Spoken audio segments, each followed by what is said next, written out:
અમદાવાદ વિમાન દુર્ઘટના બાદ મહત્વના સમાચાર। દુર્ઘટના બાદ એર ઇન્ડિયાનો મહત્વનો નિર્ણય છે। 15 જુલાઈ સુધી એર ઇન્ડિયાના 15% ઓપરેશન બંધ રહેશે।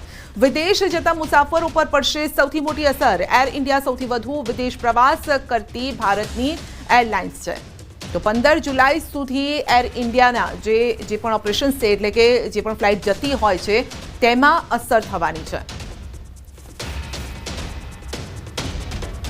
તો પ્લેન ક્રેશની ઘટના બાદ પાલિકાની કાર્યવાહી છે। એરપોર્ટને નડતરરૂપ ઇમારતોનો રીસર્વે કરવામાં આવશે। સુરતમાં 27 પૈકી 7 ઇમારતોનો રીસર્વે થશે અને શરૂ પણ થયો છે। તો પાલના કાસા રિવેરા કેપીએમ ટેરમાં કાર્યવાહી।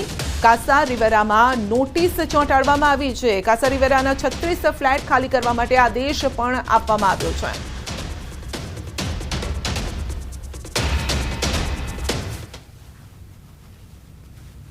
અમદાવાદ ખાતે બનેલી પ્લેન દુર્ઘટનાને લઈને હવે સુરત મહાનગરપાલિકા એક્ટિવ થઈ છે। ખાસ કરીને સુરત એરપોર્ટને નડતરરૂપ એવા 27 પૈકી 5 ઇમારતોનો રીસર્વે કરવામાં આવ્યો છે। ત્યારે પાલ વિસ્તારમાં આવેલી કાસા રિવેરા બિલ્ડિંગને મહાનગરપાલિકાએ નોટિસ આપી છે। કહી શકાય 5 કરોડના આ જે ફ્લેટ છે તેના 36 ફ્લેટ ખાલી કરવાની નોટિસ બિલ્ડિંગ પર લગાડવામાં આવી છે।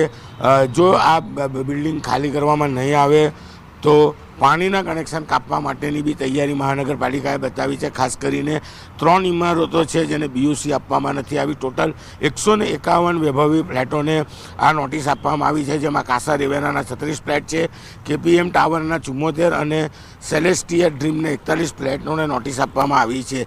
એરપોર્ટને નડતરરૂપ આ 27 પૈકીની 5 ઇમારતોનો સર્વે કરવામાં આવ્યો છે। ત્યારે કહી શકાય કે જે સમયે એરપોર્ટ બનતું હતું ત્યારે આ તમામને એરપોર્ટ ઓથોરિટી દ્વારા એનઓસી આપવામાં આવી હતી અને ત્યારબાદ કહી શકાય કે શહેરી વિકાસ ખાતામાંથી તેની મંજૂરી લેવામાં આવી હતી। પણ અમદાવાદની ઘટના બન્યા બાદ એરપોર્ટ અને નડતરરૂપ આ બિલ્ડિંગોનો વિવાદ લાંબા સમયથી ચાલતો હતો। ત્યારે હવે મહાનગરપાલિકાએ આ બિલ્ડિંગ ધારકોને નોટિસ આપી છે અને દિવસ 2માં આ ફ્લેટો ખાલી કરવા માટેની નોટિસ આપી છે। અને જો નહીં ખાલી કરવામાં આવે તો નળ કનેક્શન અને ડ્રેનેજ કનેક્શન કાપવાની ચીમકી પણ ઉચ્ચારવામાં આપી છે। ત્યારે વૈભવી ફ્લેટમાં રહેતા 151 ફ્લેટ ધારકોના જીવ હવે તાળવે ચોંટ્યા છે। ત્યારે જોવાનું એ રહ્યું કે અમદાવાદ જેવી ઘટના સુરતમાં બને છે કે ઘટના બનતા અટકાવવા માટે આ બિલ્ડિંગોના ફ્લેટો દૂર કરવામાં આવશે।